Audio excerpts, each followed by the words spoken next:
तो आज हम लोग डिस्कस करेंगे 8th session on relative velocity.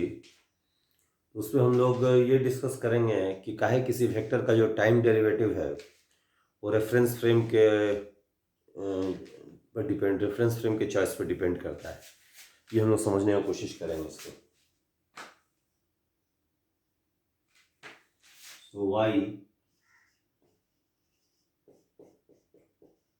Time derivative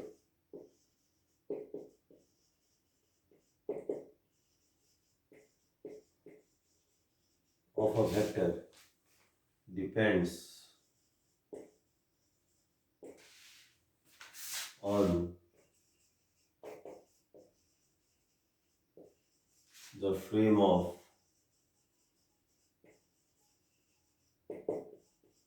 observation। इसको हम लोग समझना चाहेंगे, इसको हम लोग ज़रा डिटेल में एग्जामिन करेंगे। इसमें भी हम लोग देखेंगे कि इसमें रेफरेंस फ्रेम का डेफिनेशन जो है सो बहुत क्रिटिकल रोल प्ले करेगा, जो 7वां सेशन में डिस्कस हुआ था 7th वीडियो में। तो देखिए, सबसे पहले एक बार जान लीजिए कि अगर किसी वेक्टर का हम टाइम डेरिवेटिव लेते हैं, मीन करता क्या है, rate of change of vector with time, माने change of vector in unit time. तो अगर हम लोग ये जान लें कि वेक्टर का change in a given time interval, vector का चेंज फ्रेम ऑफ ऑब्जर्वेशन पर अगर डिपेंड करता है, ये ऑटोमेटिकली फॉलो करेगा कि टाइम रेट ऑफ चेंज भी फ्रेम ऑफ रेफरेंस पर डिपेंड करेगा। यानी कि वेक्टर का जो रेट ऑफ चेंज होगा वो फ्रेम पर डिपेंड कर जाएगा। केवल हम लोग को इतना ही समझ लेना है कि किसी गिवन टाइम इंटरवल में वेक्टर का जो चेंज होता है वो फ्रेम और रेफरेंस पर काहे डिपेंड करता है, यही हमको समझना है। So this point you have to understand. So to y change in a vector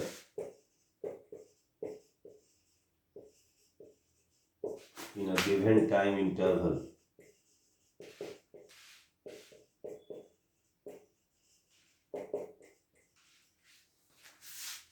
depends on the frame of reference। बस यही हम लोग को समझ लेना है, ठीक है ना। ये समझ जाएंगे तो ये भी समझ में आ जाएगा, ठीक है। अच्छा, एक बात ये आपको याद रखना चाहिए, जैसे मान लीजिए लोग जो वेक्टर डिफरेंस का बात करते हैं, वेक्टर डिफरेंस की बात करते हैं से हम वेक्टर डिफरेंस का बात करते हैं वेक्टर से a1 एंड वेक्टर a2। तो मान लेते हैं कि a1 a2 दो वेक्टर है सेम टाइप का, a1 a2 and 2 are two vectors of same type. दोनों का जो वेक्टर डिफरेंस है वो a1 माइनस a2 होता है। ये माइनस इंडिकेट करता है वेक्टर डिफरेंस। दो वेक्टर का जो डिफरेंस है वो भी वेक्टर क्वांटिटी है, इसको वेक्टर डी बोलते हैं से। तो डी मेरा वेक्टर डिफरेंस है, D is the vector difference. अच्छा, माइनस के जो पहले वेक्टर आएगा उसको बोलेंगे फर्स्ट वेक्टर, और जो माइनस के बाद आएगा उसको सेकंड वेक्टर कहेंगे। जो माइनस के पहले आएगा उसको बोलेंगे फर्स्ट वेक्टर, और जो माइनस के बाद आएगा उसको बोलेंगे सेकंड वेक्टर, ठीक है ना। और ये डी डिफरेंस वेक्टर है। अच्छा, वेक्टर डी का एरो बनाने का रूल क्या है, जैसे मान लीजिए कि ये मेरा वेक्टर a1 का एरो है और ये मान लीजिए मेरा वेक्टर a2 का एरो है। ये a1 का एरो का टेल है, a1 का एरो का हेड है। ये a2 का एरो का टेल है, a2 का एरो का हेड है। तो वेक्टर डिफरेंस जो होता है उसमें हम लोग क्या करेंगे, दोनों वेक्टर को पैरेलली शिफ्ट करेंगे, दोनों में से किसी एक एरो को, ताकि दोनों का टेल कोइंसाइड हो जाए। तो जैसे मान लीजिए a1 के एरो को हम पैरेलली शिफ्ट करके यहाँ ले आए ताकि a1 और a2 का टेल कोइंसाइड हो गया। इसके बाद हम लोग क्या करेंगे, हेड ऑफ सेकंड वेक्टर से हेड ऑफ फर्स्ट वेक्टर तक एरो बना देंगे। ये डिफरेंस वेक्टर हो जाएगा मेरा। तो ये आप लोगों को समझा दिएगा कि यूज होगा, इसलिए बोल रहे हैं, ठीक है ना। इसको मिटा देते हैं।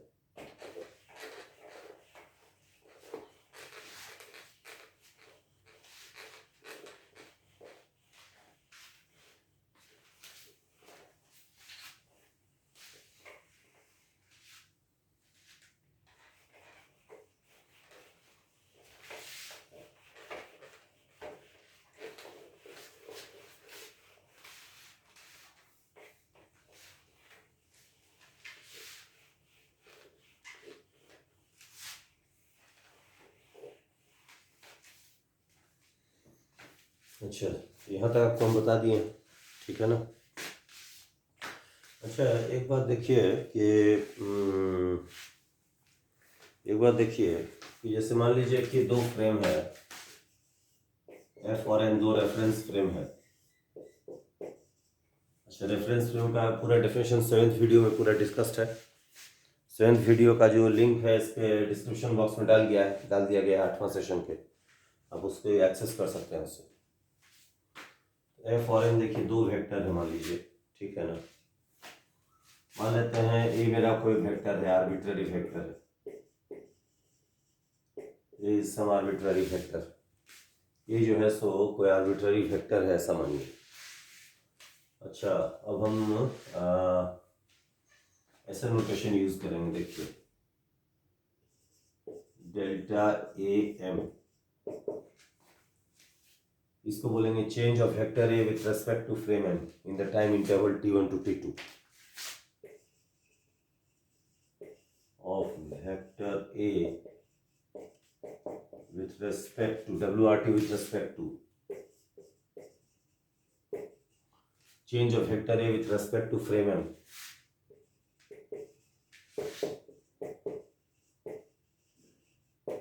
in the time interval t बराबर t1 to t बराबर t2, ऐसा लिखेंगे। लाइन बना के M डाल दिए, जिस फ्रेम में हम चेंज इवेलुएट कर रहे हैं उसके बाद डाल देंगे, ठीक है। इसी तरह से हम लिखेंगे, अच्छा डिफाइन कैसे होगा ये, अच्छा पहले रुकिए इसको हम डी करने दीजिए। उसी तरह से हम लिखेंगे डेल्टा ए एफ, इसको बोलेंगे change in vector A with respect to frame F in the time interval t बराबर t1 टू t बराबर t2, ठीक है ना। यहाँ t2 मोर देन t1 है, t2 जो है इज ग्रेटर देन t1, ठीक है। t2 जो है t1 से ज़्यादा है। अच्छा, एक बात देखिए, एक पॉइंट वाइटल पॉइंट समझना है कि अगर हम किसी वेक्टर का चेंज इवेलुएट कर रहे हैं किसी टाइम इंटरवल में, से t1 टू t2, तो एक्चुअल चेंज का कैलकुलेशन हम कैरी आउट करेंगे एट टाइम t बराबर t2 पर। और हम कहना चाह रहे हैं ना कि कोई वेक्टर का हम चेंज इवेलुएट करना चाहते हैं से ग्राउंड फ्रेम में इन the time interval 9 AM to 9:15 AM, 9 से 9:15 बजे के बीच। तो चेंज का कैलकुलेशन हम 9:15 पर करेंगे, ये 9:15 बजे करेंगे हम। या मान लीजिए वेक्टर ए का हम चेंज इवेलुएट करना चाह रहे हैं ग्राउंड फ्रेम में 10:20 AM से 10:30 AM, 10:20 से 10:30 में। तो चेंज का कैलकुलेशन हम कैरी आउट करेंगे एट t बराबर t2 पर, नहीं 10:30 बजे करेंगे, समझ गए। तो देखिए ये सवाल है कि डेल्टा ए एफ को हम डिफाइन कैसे करेंगे। इसको बोलेंगे ऐसे ए F F minus A I F. इसमें स्मॉल आई जो है सो स्मॉल आई मीन करता है इनिशियल, और एफ जो मीन है वो मीन करता है final. I means initial, F means final, और ये कैपिटल एफ फ्रेम का नाम है। इसमें एक बार ध्यान देना है, ये ए एफ एफ क्या है, इसमें ए एफ एफ हो गया फाइनल वेक्टर है as seen from frame F at T बराबर t2।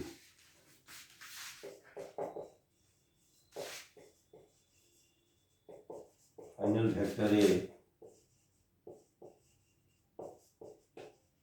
As seen from F at t बराबर t2, ठीक है।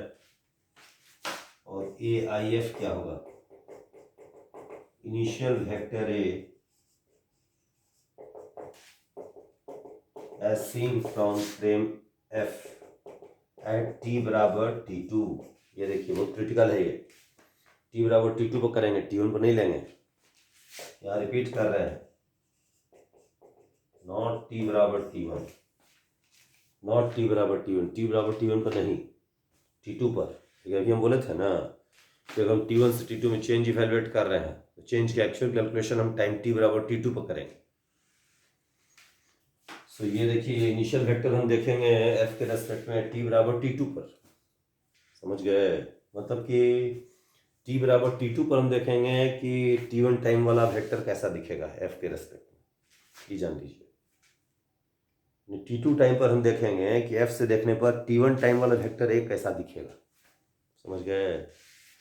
ये आपको हम डेल्टा ए एफ डिफाइन कर दिए, उसी तरह से डेल्टा ए एम डिफाइन होगा, इसको मिटा देते हैं, ठीक है।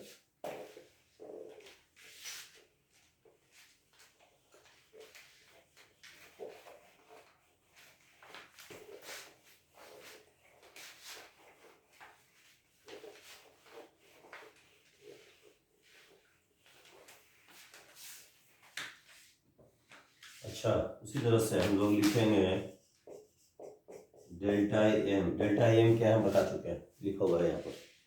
इसको लिखेंगे A F M minus A I M, फिर अगेन आई इनिशियल है, एफ फाइनल है। ए एफ एम को क्या लिखेंगे, final vector A, final vector A as seen from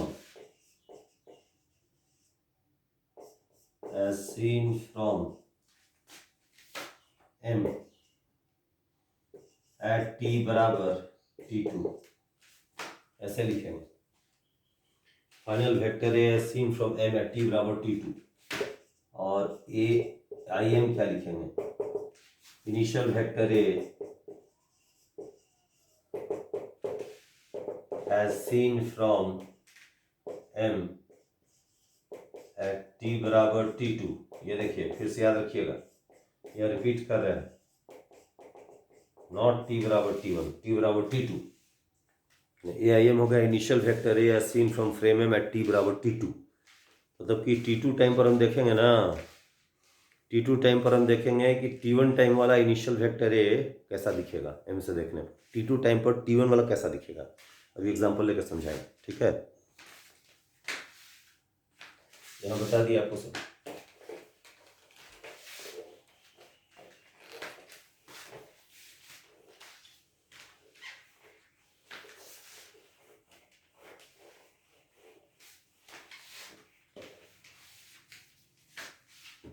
कुछ एक बात और ध्यान देना है, एक बात और ध्यान देना है इसमें कि हम देखें अभी हम लोग स्टेट किए कि वेक्टर का चेंज जो है गिवन टाइम इंटरवल में फ्रेम ऑफ रेफरेंस पर डिपेंड करता है।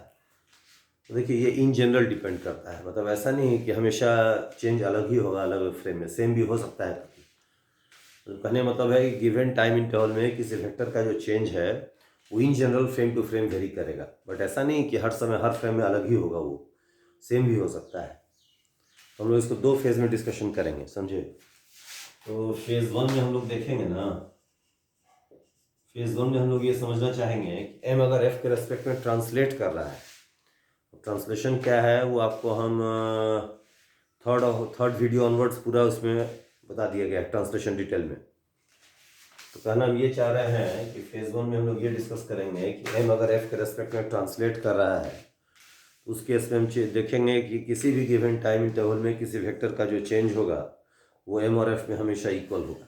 ये फेज वन में डिस्कस करेंगे, जो आज के 8वां वीडियो में हम लोग डिस्कशन कैरी आउट करेंगे। फेज वन में हम देखेंगे if M translates with respect to F, in that case हम देखेंगे ए का जो चेंज होगा एफ फ्रेम में t1 से t2 में, that will be same as the change of vector A in m frame in time interval t1 to t2। ये phase one हो जाएगा। m अगर f के रेस्पेक्ट में ट्रांसलेट कर रहा है, a का जो चेंज f फ्रेम में होगा, a का जो चेंज m फ्रेम में होगा, दोनों इक्वल होगा उस टाइम इंटरवल में ट्रांसलेट कर रहा है। तो इसको हम लोग क्यों है, इसको भी हम लोग डिस्कस करेंगे। और फेज टू यानी कि हम लोग डिस्कस करेंगे 9th वीडियो में कि m अगर f के रेस्पेक्ट में रोटेट करता है if m rotates with respect to f, in that case हम देखेंगे कि delta A F is not zero, not equal to delta A M in general. तो यहाँ भी जरूरी नहीं है कि चेंज डिफर करेगा ही, वहाँ भी हो सकता है सेम, बट सेम भी हो सकता है, वहाँ भी डिफरेंट भी हो सकता है। ये फेज 2 में हम लोग डिस्कशन करेंगे, समझ गए। अभी हम लोग फेज 1 में 8वां वीडियो में हम लोग फेज 1 का डिस्कशन करेंगे, फेज 2 का डिस्कशन 9th वीडियो में कैरी आउट होगा, ठीक है ना। तो बेटा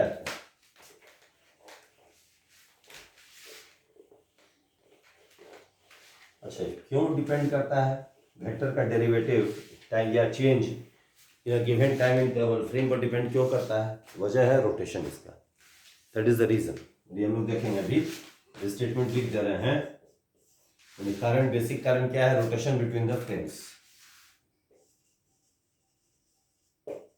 change in given vector A in the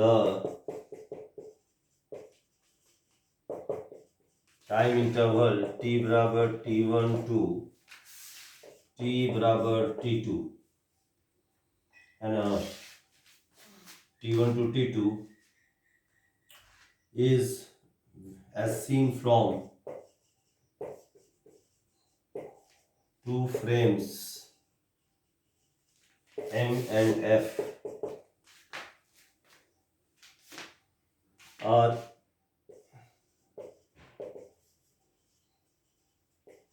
in general different due to mutual rotation between the frames.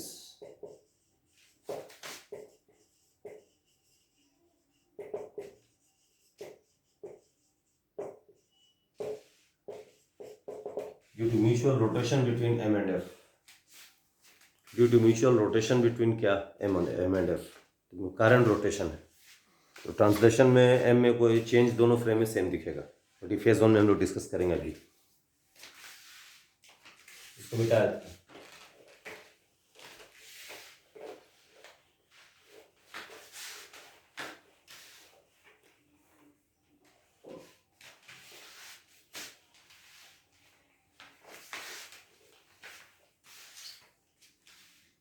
तो चलिए हम लोग डिस्कशन करेंगे फेज 1 का, ठीक है ना। फेज 1 का हम लोग डिस्कशन कैरी आउट करेंगे।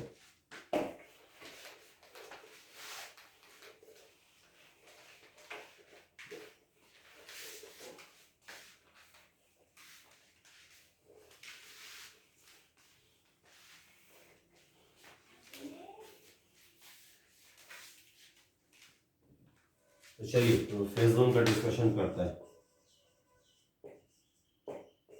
फेज 1 क्या है हम बता दिए थे, ठीक है। तो देखिए, अच्छा एक बात और याद रखना है कि जब हम लोग चेंज इवेलुएट करेंगे वेक्टर का किसी गिवन टाइम इंटरवल में, तो हम डायग्राम या तो एम से बनाएंगे या एफ से बनाएंगे, समझे। अगर एफ से हम लोग कैलकुलेशन करने के लिए एफ से डायग्राम बनाएंगे, एफ से डायग्राम बनाएंगे तो एफ मेरा फिक्स दिखेगा, इन एम हो सकता है एफ के रेस्पेक्ट में मूविंग है, समझ गया ना। तो चलिए फेज 1 में हम लोग इसका डिस्कशन करते हैं, ठीक है। देखिए ये मेरा रेफरेंस फ्रेम एफ है, F is the reference frame, ठीक है। एम ये मेरा एक और फ्रेम है जो एफ के रेस्पेक्ट में ट्रांसलेट कर रहा है। मान लेते हैं समझाने के लिए, for the sake of argument, मान लेते हैं कि एम जो है एफ के रेस्पेक्ट में रेक्टिलिनियर ट्रांसलेशन कर रहा है, मतलब एम का जितना भी लोकेशन है सब एफ के रेस्पेक्ट में पैरेलल स्ट्रेट लाइन से मूव कर रहा है। ट्रांसलेशन का बहुत कैटेगरी है ना, तो हम बता चुके हैं 3rd और 4th वीडियो में आपको। ट्रांसलेशन का देयर आर मेनी कैटेगरीज है ना, तो सिंपलेस्ट हमें रेक्टिलिनियर ट्रांसलेशन ले लगता है। रेक्टिलिनियर ट्रांसलेशन में एम का जितना भी लोकेशन है एफ के रेस्पेक्ट में सब पैरेलल स्ट्रेट लाइंस में मूव करेगा, ठीक है ना। तो मान लेते हैं कि मेरा एम जो है मूव कर रहा है कुछ ऐसे जा रहा है, ये मेरा VMF है, velocity of m with respect to f, VMF। It is the velocity of m with respect to क्या, f, VMF, ठीक है ना। अच्छा अब देखिए, इमेजिन कीजिए कि कोई वेक्टर a है, t1 से t2 में उसका हम चेंज इवेलुएट करना चाहते हैं f और m में। m जो है f के रेस्पेक्ट में ट्रांसलेट कर रहा है। मान लेते हैं कि t बराबर t1 पर एट t बराबर t1 ये वेक्टर एक एरो है, ठीक है, ये इसका टेल है, ये इसका हेड है। तो t बराबर t1 पर वेक्टर एक एरो का जो टेल है वो फ्रेम f का f1 लोकेशन और m का m1 लोकेशन ऑक्यूपाई किया, और t बराबर t1 पर वेक्टर एक एरो का जो हेड है वो फ्रेम f का f2 लोकेशन और फ्रेम m का m2 लोकेशन ऑक्यूपाई किया, ठीक है, fine.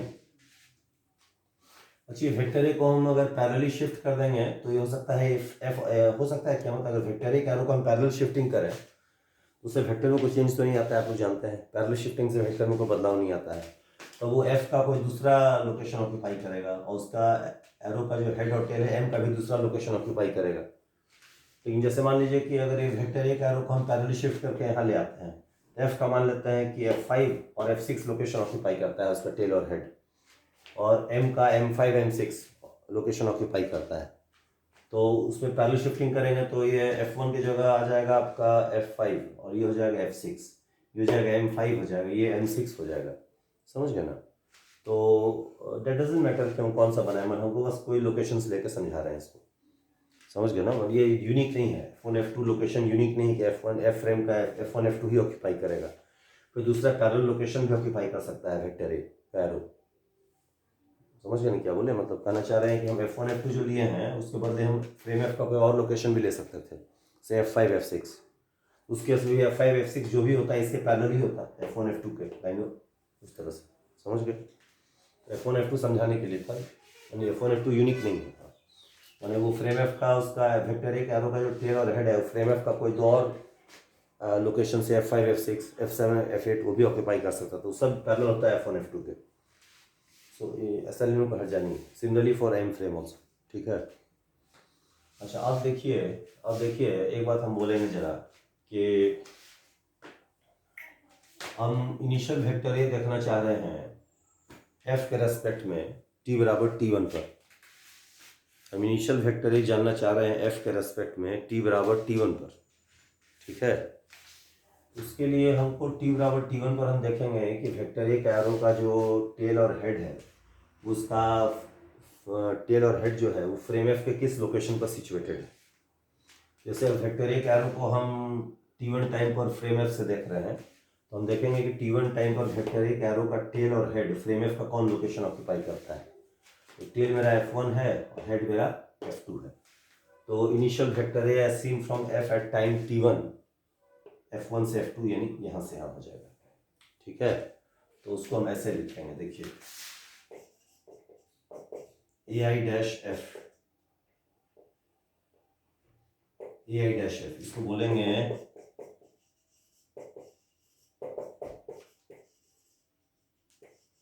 Initial vector A with respect to F at T बराबर T1, वो होगा F1 से F2 का डायरेक्टेड लाइन सेगमेंट यहाँ से यहाँ, है ना। तो उसी को हम इनोट कर देंगे, तो ये जस्ट हो जाएगा इसमें कहाँ से F1 टू F2, यानी ये वाला इसी को हम ए के बदले ए नॉट से डिनोट करेंगे, तो मेरा ए नॉट हो गया।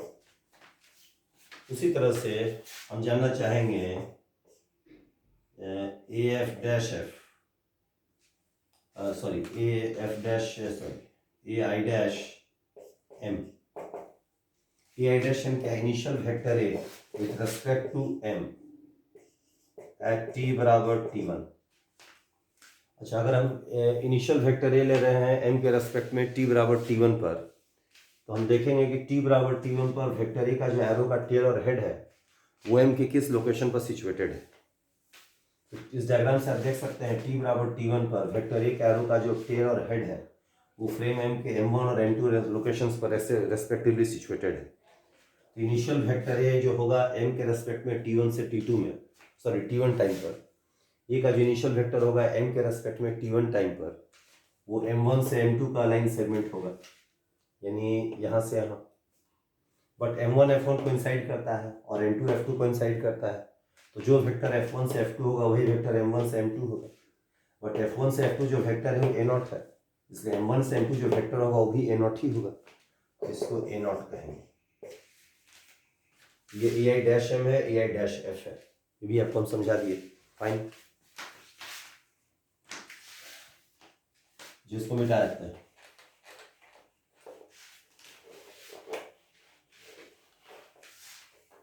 ये क्वेश्चन आपको जेईई एडवांस में दे सकता है, समझे, लिंक कॉम्प्रिहेंशन में तोड़ तोड़ के कुछ शॉर्ट राइटअप्स दे के लिंक कॉम्प्रिहेंशन में डाल देगा, आपसे इस पर सवाल पूछा सकता है इसे, समझे। ये मत सोचिएगा कि सब नहीं सब कहाँ है, सिलेबस के बाहर है। तो लिंक कॉम्प्रिहेंशन में कुछ भी डाल सकता है वो, इवन सिलेबस के बियॉन्ड भी डाल सकता है। वो कोई फ्रेज लिख देगा, उस पर आपको सवाल पूछ देगा। इसलिए ये मत सोचिएगा कि ये नहीं आ सकता है, बिल्कुल आ सकता है, समझे। इसको मिटाया जाता है।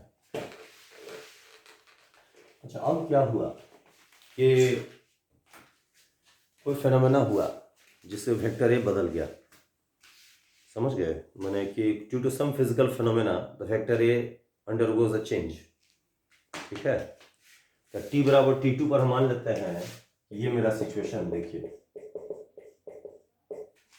t बराबर t2 पर मेरा सिचुएशन ये है, ये मेरा वेक्टर ए है, हाँ, t2 पर। तो ये इसका टेल है, ये इसका हेड है। अब इसका जो टेल है वो t2 इंस्टेंट पर फ्रेम f का f3 लोकेशन और फ्रेम m का m3 लोकेशन ऑक्यूपाई किया।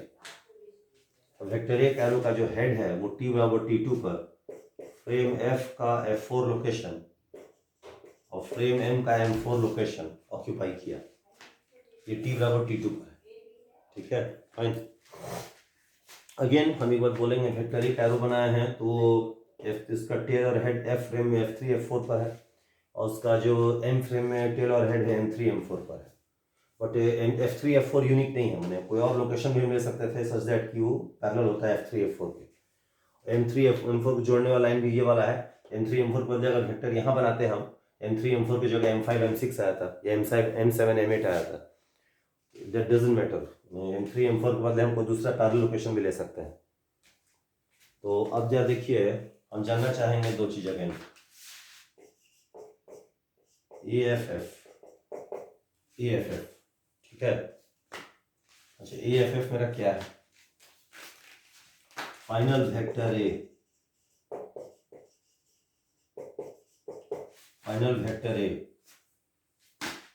Final vector A with respect to frame F at t बराबर t2। अच्छा देखिए, t बराबर t2 पर अगर हमको फाइनल वेक्टर ए बनाना है, उसके लिए हमको करना क्या होगा, हमको देखना होगा t बराबर t2 पर वेक्टर ए का एरो का जो टेल और हेड है वो फ्रेम के कौन से f के कौन से दो लोकेशन पर सिचुएटेड है। तो यहाँ पर है इसका t2 टाइम पर वेक्टर ए का एरो का जो टेल है वो t2 टाइम पर फ्रेम f का f3 लोकेशन पर है, और उसका जो हेड है वो फ्रेम f के f4 लोकेशन पर है। तो final vector A as seen from frame f at t बराबर t2 होगा f3 से f4, यहाँ से यहाँ, ठीक है। इसी को हम डिनोट करेंगे b0 से b0 बोले। तो final vector A with respect to frame f at t बराबर t2 को लिखेंगे b0, ठीक है, फाइन। अच्छा, उसी तरह से हम जानना चाहेंगे AMF क्या है? Final vector A with respect to frame m at t बराबर t2। अच्छा, उसके लिए हमको क्या करना होगा, हमको देखना होगा t बराबर t2 पर वेक्टर ए एरो का जो टेल है वो और हेड है वो फ्रेम m का कौन कौन सा लोकेशन पर सिचुएटेड है। इस डायग्राम से हम देखते हैं कि t बराबर t2 पर वेक्टर ए एरो का जो टेल है फ्रेम m के m3 लोकेशन पर है, और उसका जो हेड है वो फ्रेम m के m4 लोकेशन पर है, ठीक है। इसीलिए अगर हमको वेक्टर फाइनल वेक्टर m बनाना है f के रेस्पेक्ट में, सॉरी यहाँ पर यहाँ गलती से लिखा गया FM, सॉरी यहाँ पर गलती ठीक कर दिए हैं, लिखा गया था, ठीक है ना। अच्छा, AFM क्या है मेरा? Final vector A as seen from frame m, final vector A as seen from frame m at t बराबर t2। उसके लिए हमको देखना होगा t बराबर t2 पर वेक्टर ए एरो का टेल और हेड m के किस लोकेशन पर सिचुएटेड है। t बराबर t2 पर वेक्टर ए एरो का जो टेल है वो m के m3 लोकेशन पर, और जो हेड है वो M4 लोकेशन पर सिचुएटेड है। तो अगर हमको AFM बनाना है इसमें, M3 से M4 में हम लाइन पे जोड़ देंगे एरो को, वही मेरा वेक्टर हो जाएगा AFM हो जाएगा। पर देखिए M3 F3 कोइंसाइड कर रहा है, M4 F4 भी कोइंसाइड कर रहा है, तो जो वेक्टर F3 to F4 होगा वही वेक्टर M3 to M4 हो जाएगा। बट F3 to F4 जो वेक्टर है उसको B0 बोले हैं, M3 से M4 जो वेक्टर है उसको B0 ही बोलेंगे। ये भी मेरा B0 हो गया, देखिए ये भी आपको हम बता दिए। ऑलराइट, क्लियर है यहाँ पर? अच्छा, अब इसको मिटा देते हैं। क्लियर है एकदम फाइन।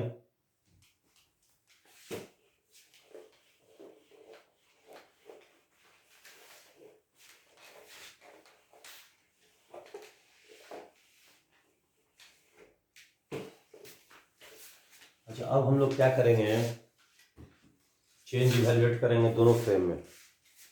पहले हम ये निकालेंगे, देखिए डेल्टा एफ क्या हम बता चुके हैं, जो हो जाएगा final vector A as seen from frame F at time t2 minus initial vector A as seen from F at t बराबर t2। ये भी t बराबर t2 पर हम बार बार रिपीट कर रहे हैं, हम समझा चुके हैं। ये होगा एट t बराबर t2 एंड नॉट t बराबर t1। अच्छा, अब हमको ये निकालना है तो हमको ये दोनों चाहिए होगा।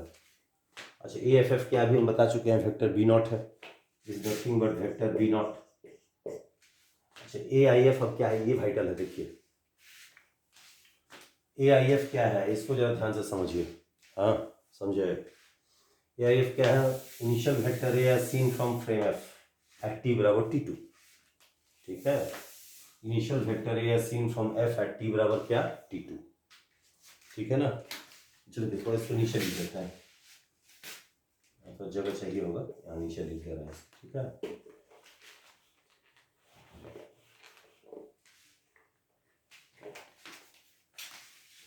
यहाँ लिखते हैं, देखिए delta A F is nothing but A F F minus A I F. ये क्या है, फाइनल वेक्टर है seen from frame F at t बराबर t2, और ये है इनिशियल वेक्टर है seen from F at t बराबर t2। फिर से t बराबर t2 पर है, t1 पर नहीं, नॉट एट t2 है, नॉट एट t1, रिपीट कर रहे हैं। अच्छा, ये हम लोग देख चुके हैं, फाइनल वेक्टर है seen from F at t2 is nothing but vector B0। अब हमको ये चाहिए होगा, इनिशियल वेक्टर है seen from F at t बराबर t2। ठीक है। अच्छा, उसके देखिए जरा,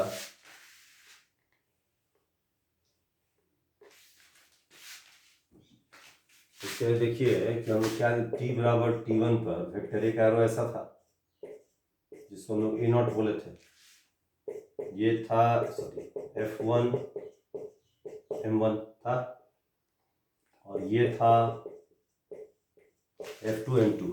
ठीक है फाइन। अच्छा, हमको अब AIF चाहिए, ये है इसका T2 टाइप का है, और ये A0 को हम लोग दूसरे में भी लिखे थे, A_I-F इनिशियल वेक्टर है seen from F at t बराबर t1, F1 to F2 था A0। अब हमको AIF चाहिए। AIF क्या है, हम रिपीट कर चुके हैं, इनिशियल वेक्टर है seen from frame F, initial vector है seen from frame F at t बराबर क्या, t2, और ये इनिशियल वेक्टर है सीन फ्रॉम एफ है कब, t बराबर t1 पर है, और ये मेरा t बराबर t2 पर है। बार बार हम रिपीट कर रहे हैं, t बराबर t2 पर है, कैलकुलेशन हम t2 टाइम पर करेंगे जैसे हम शुरू में स्टेट कर दिए थे। अच्छा, देखिए अब हमको ये जानना है, हमको देखना होगा कि t बराबर t2 पर जो इनिशियल वेक्टर ए था t1 टाइम पर, वो t2 टाइम पर कहाँ हमको दिखेगा और किस ओरिएंटेशन में दिखेगा। AIF है, हमको t2 टाइम पर इनिशियल वेक्टर ए जो है t1 टाइम वाला इनिशियल वेक्टर t2 टाइम पर कहाँ दिखेगा और कैसा दिखेगा, मतलब कहाँ दिखेगा, उसका क्या ओरिएंटेशन दिखेगा। फिर से रिपीट करेंगे, AIF क्या है, t बराबर t2 पर t1 टाइम वाला जो AI था वो t बराबर t2 पर कहाँ दिखेगा और किस ओरिएंटेशन में दिखेगा। अब देखिए डायग्राम हम बना रहे हैं f से, f के रेस्पेक्ट में f मेरा फिक्स्ड है, F1 F2 जो है F का दो फिक्स लोकेशंस है, अगर F फिक्स है तो F1 F2 भी फिक्स्ड है। इसका मतलब ये हुआ कि ये F1 F2 को जो लाइन जोड़ता है उसको वो भी फिक्स्ड है F के रेस्पेक्ट में। बट T1 टाइम पर F1 टू F2 जो वेक्टर था वो A0 था, तो T2 टाइम पर भी जो इनिशियल वेक्टर A होगा F1 to F2 T2 time पर भी वो वहीं पर होगा जहाँ T1 टाइम पर था। तो T1 टाइम पर AI डैश F था F1 टू F2, तो T2 टाइम पर भी AIF वही होगा जो T1 टाइम पर था, यानी T2 टाइम पर भी इनिशियल वेक्टर A वही दिखेगा जहाँ इनिशियल वेक्टर A दिखा था T बराबर T1 पर। तो T बराबर T1 पर इनिशियल वेक्टर A यहाँ से यहाँ था, तो T बराबर T2 पर भी इनिशियल वेक्टर A F1 से F2 वहीं पर होगा। इसीलिए ये मेरा just it is nothing but AI dash F, ये सेम है। बट AI डैश F को हम लोग A0 से डिनोट किए थे, ये हो गया B0 माइनस क्या A0। ये मेरा चेंज इन वेक्टर A हो गया seen from frame F, change in vector A हो गया सीन फ्रॉम क्या frame F, change in vector A seen from frame F, delta AF हो जाएगा B0 माइनस A0 हो जाएगा। All right, clear. तो हम रिपीट कर दिए यहाँ पर, अगर हम A का चेंज इवेल्युएट कर रहे हैं F फ्रेम में T1 से T2 पर, ये दोनों T2 टाइम पर लेंगे, T2 टाइम पर ये B0 हो गया। अच्छा, T2 टाइम पर AIF वही होगा जो T1 टाइम पर AIF था, T1 टाइम पर AIF F1 to F2 A0 था, T2 टाइम पर भी AIF F1 टू F2 यानी A0 ही होगा, वही AI डैश F था, उसी को A0 से डिनोट किए थे, ये हो गया चेंज। तो अब इसका F फ्रेम में कैसा दिखेगा चेंज बताइए। F फ्रेम में अब तो ये दो वेक्टर का डिफरेंस है B0 A0 है ना, तो इसमें देख लीजिए, देखिए ऐसे, इसमें ऐसा दिखेगा, देखिए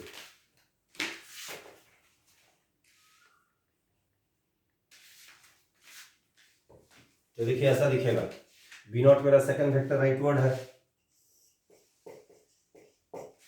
दो vector difference, first vector second vector, तो ये सेकंड वेक्टर हो गया, ये फर्स्ट वेक्टर हो गया, ये सेकंड वेक्टर A0 हो गया, हेड ऑफ सेकंड से हेड ऑफ फर्स्ट एरो बना देंगे, ये देखिए ये मेरा vector difference delta change in A हो गया, सीन फ्रॉम F फ्रेम हो गया, it is nothing but vector B0 minus क्या वेक्टर A0 हो गया, ये हो गया मेरा चेंज ऑफ वेक्टर, ये हो गया F फ्रेम में। अच्छा, एक बात याद रखिएगा, अगर F फ्रेम में चेंज इवेल्युएट कर रहे हैं तो T2 टाइम पर भी हम देखेंगे कि वेक्टर इनिशियल वेक्टर A का जो एरो है उसका टेल और हेड F के किस लोकेशन पर है उसको देखेंगे, तो वो F1 F2 ही था यहाँ पर, ठीक है, इसको मिटाया था। अब जो हम लोग क्या करेंगे, वेक्टर A का चेंज इवेल्युएट करेंगे M फ्रेम में T1 से T2 में, वेक्टर A का चेंज इवेल्युएट करेंगे M फ्रेम से M फ्रेम में T1 से T2 में। T1 से T2 में हम लोग क्या देखे थे, T1 से T2 में हम लोग अभी देखे थे, डिफाइन किए थे अभी, याद होगा आपको, delta AM change in vector A with respect to frame M in the time interval T1 to T2, उसको क्या लिखे थे, AFM माइनस AIM। अच्छा, AFM क्या है, फाइनल वेक्टर है seen from frame F at T बराबर T2। अभी हम लोग क्या देखा थे, वो आपका M3 से M4 का एरो है, तो AFM अभी हम लोग देखे थे कितना था, it was nothing but vector B0। अच्छा, AIM क्या है, वर्ड्स में बोलिए, इनिशियल वेक्टर है seen from frame F at T बराबर T2। बट देखिए हमको इनिशियल वेक्टर है सीन फ्रॉम M दिया हुआ है T बराबर T1, ये था कब डैश एट T बराबर क्या T1, इनिशियल वेक्टर ए दिया हुआ है with respect to M at T बराबर T1, AI dash M, initial vector A seen from F at T बराबर क्या T1, AI डैश M, वो भी कहां से कहां है, M1 से M2 है, initial vector A seen from M at T बराबर T1 कौन है, उसके लिए हम देखेंगे कि T बराबर T1 पर इनिशियल वेक्टर ए जो है उसका टेल और हेड M के किस फ्रेम के किस लोकेशन पर सिचुएटेड है, तो M1 M2 पर है, ये जोड़ दिया इसको इससे, यही मेरा AI डैश M हो गया जो कि A0 यानी AI डैश F यानी A0 के बराबर है। अच्छा, अब हमको चाहिए AI, बट ये मेरा AIM T बराबर T1 पर नहीं होके जैसा अभी स्टेट किए थे, ये टी बराबर टी टू पर सिचुएटेड है, ए आई एन जो है टी बराबर टी वन पर नहीं होकर टी बराबर टी टू पर है, तो हमको टी बराबर टी टू पर जानना होगा क्या कैसा दिखेगा। अच्छा देखिए, हम डायग्राम बना रहे हैं एफ से, एफ के रेस्पेक्ट में एम ट्रांसलेट कर रहा है, ऐसे रेक्टिलिनियरली इधर ट्रांसलेट कर रहा है। अच्छा एम जब ट्रांसलेट, अच्छा एम वन एम टू जो है एम के रेस्पेक्ट, एम का दो फिक्स लोकेशंस है, रियली इमेजिनरी कुछ भी, एम जब मूव करेगा ऐसे, एम वन एम टू भी एम के साथ मूव करेगा अकॉर्डिंगली। इसका मतलब ये हुआ कि अगर हम एफ से देखने पर मेरा एम यहाँ था टी बराबर टी वन पर, एम वन एम टू यहाँ था टी बराबर टी वन पर, तो टी बराबर टी टू पर क्या होगा, ये एम कुछ आगे चला जाएगा, है ना। अगर ये आगे बढ़ेगा तो एम वन एम टू जो लोकेशंस है ये भी वैसे ही करस्पॉन्डिंगली बढ़ के यहाँ आ जाएगा। ये एम वन एम टू कब है, एट टी बराबर टी टू है। कहने मतलब कि जब एम आगे बढ़ेगा तो एम वन एम टू जो लोकेशन है जो एम के रेस्पेक्ट में फिक्स्ड है, वो दोनों लोकेशन भी वैसे ही आगे बढ़ेगा एम के साथ। तो टी बराबर टी वन पर एम वन यहाँ था, एम टू यहाँ था, तो टी बराबर टी टू पर ये एम वन यहाँ चला गया, सॉरी टी बराबर टी टू पर ये वाला एम वन जो यहाँ था टी बराबर टी वन पर, टी बराबर टी टू पर एम वन यहाँ चला गया, और टी बराबर टी वन पर एम टू यहाँ था, टी बराबर टी टू पर यही एम टू यहाँ चला गया। तो टी बराबर टी टू पर जो मेरा फाइनल वेक्टर ए है, इनिशियल फाइनल टी बराबर टी टू पर जो इनिशियल वेक्टर ए है वो एम वन से एम टू यहाँ के बजाय यहाँ दिखेगा। अब यही मेरा हो जाएगा initial vector A as seen from M at T बराबर क्या, T two. Initial vector A as seen from M at T बराबर क्या, T two, A I M. Initial vector A seen from M at T बराबर क्या, T to, ये वाला ए I M है। अच्छा देखिए एम वन एम टू तो एम का दो फिक्स लोकेशंस है, एम तो रिजिड बॉडी है, रेफरेंस फ्रेम रिजिड बॉडी होता है, और रिजिड बॉडी में कोई भी दो पॉइंट के बीच का डिस्टेंस फिक्स होता है।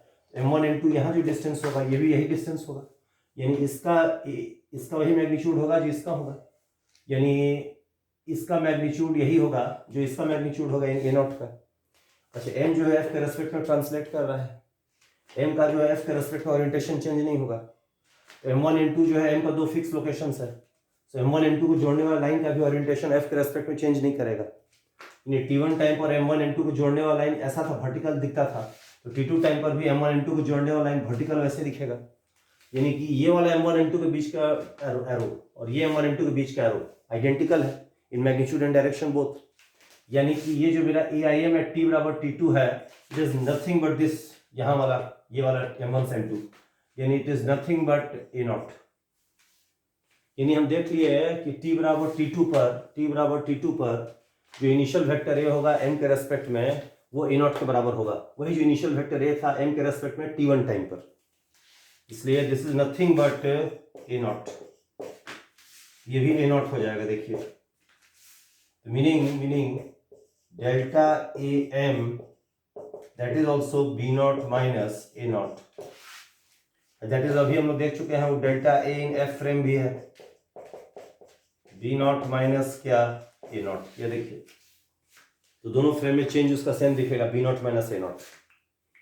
इज इट ऑल राइट, क्या बोले हम, और एक बार हम रिपीट कर दे रहे हैं, हमको ए आई डैश एम चाहिए था, ए आई एम चाहिए टी बराबर टी टू पर, तो पहले हम ए आई डैश एम लिखे टी बराबर टी वन पर, तो टी बराबर टी वन पर ए आई डैश एम क्या था, यहाँ से यहाँ था M one to M two.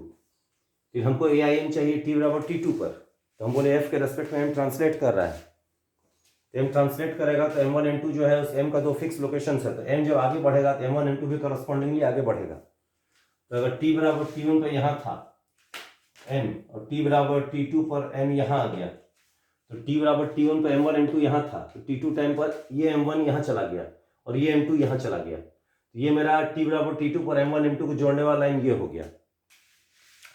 फिर हम बोले कि यही मेरा ए आई एम हो जाएगा एट टी बराबर टी टू। अच्छा अब हम बोले कि अच्छा टी एम का है लिए ताकि हम इनिशियल वेक्टर ए देख रहे हैं एम की फ्रेम में, तो हम उसका वेक्टर ए एरो का टेल और हेड एम का देखेंगे किस लोकेशन पर सिचुएटेड है, एम फ्रेम के किस लोकेशन पर, तो एम वन एम टू है। तो हम बोले कि एफ के रेस्पेक्ट में एम ट्रांसलेट कर रहा है, एम आगे बढ़ेगा तो एम वन एम टू भी उसके साथ आगे बढ़ेगा, क्योंकि M one M two M के रेस्पेक्ट में फिक्स्ड है। m1 into both are fix with respect to m। तो जब m आगे बढ़ेगा तो m1 इंटू भी आगे बढ़ेगा। तो t बराबर t1 पर m1 यहाँ था, m2 यहाँ था, t2 टाइम पर ये m1 यहाँ चला गया, ये m2 यहाँ चला गया। इसको जोड़ देंगे तो यही मेरा AIM एट t बराबर t2 हो जाएगा। अब AIM एट t बराबर t2 हमको जानने के लिए एक बात हम बोले कि m1 m2 के बीच का डिस्टेंस फिक्स है, रिजिड बॉडी है, रेफरेंस फ्रेम रिजिड बॉडी है, और m1 m2 जो है रिजिड बॉडी m का दो लोकेशंस है, डिस्टेंस फिक्स्ड है। अच्छा, m1 m2 के बीच ये डिस्टेंस और ये डिस्टेंस सेम होगा। दूसरा फिर हम बोले कि m जो है f के रेस्पेक्ट में ट्रांसलेट कर रहा है, ट्रांसलेशन में there is no change in orientation, m का f के रेस्पेक्ट में ओरिएंटेशन अनचेंज्ड है। m1 m2 को जोड़ने वाला जो लाइन है उसका ओरिएंटेशन भी अनचेंज रहेगा। यानी m1 m2 जैसे इनिशियली टाइम t1 पर ऐसा था, तो t2 टाइम पर भी m1 m2 वैसा ही रहेगा। यानी कि इसका डायरेक्शन वही है जो इसका है और इसका मैग्नीट्यूड वही है जो इसका है। यानी AIM एट t बराबर t2 is nothing but a0 itself. इसलिए AIM एट t बराबर t2 इज जस्ट a0। इसको यहाँ पर a0 कर दिए। तो दोनों का ए का चेंज m फ्रेम में, ए का चेंज f फ्रेम में, देखिए दोनों इक्वल है। फाइन, ये समझा दिया आपको। इक्वल यहाँ काहे हुआ? कारण है कि इक्वल होने इसलिए हुआ, इक्वल इसलिए हुआ काहे कि because final vector A as seen from f at t बराबर t2 is equal to final vector A as seen from m at t बराबर t2। दोनों किसके बराबर है? v0 के बराबर है। और इनिशियल वेक्टर ए जो है as seen from f at t बराबर t2 is same as initial vector m a with respect to m at t बराबर t2। वो दोनों a0 के बराबर है।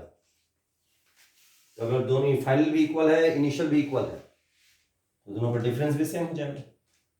समझ गए? अच्छा, एक बात, अगर चेंज इक्वल है तो टाइम रेट ऑफ चेंज भी इक्वल होगा, क्योंकि टाइम रेट ऑफ चेंज क्या है? Change taking place in unit time. तो चेंज दोनों में सेम दिखेगा, चेंज सेम दिखेगा तो रेट ऑफ चेंज भी सेम दिखेगा। समझ गए? अगर चेंज इक्वल दिखेगा तो रेट ऑफ चेंज भी इक्वल दिखेगा, है कि नहीं? बोलिए। इसलिए यहाँ पर हम अंत में क्या लिखेंगे? Since changes are same in any finite time interval, the changes are also the same in any infinitesimally small time interval। और उसको infinitesimally small time interval से अगर डिवाइड कर देंगे तो हमको रेट ऑफ चेंज आ जाएगा। तो since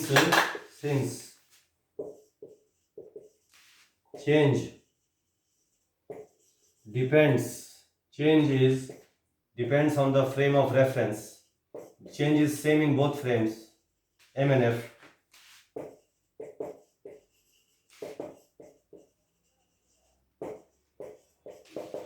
in both the frames m and f, in rate of change भी equal होगा, are also equal, rate of changes also क्या? equal। यानी कि dA by dt in frame f is same as dA by dt in frame m। ये देखिए, दोनों का time rate of change भी सेम होगा दोनों फ्रेम में।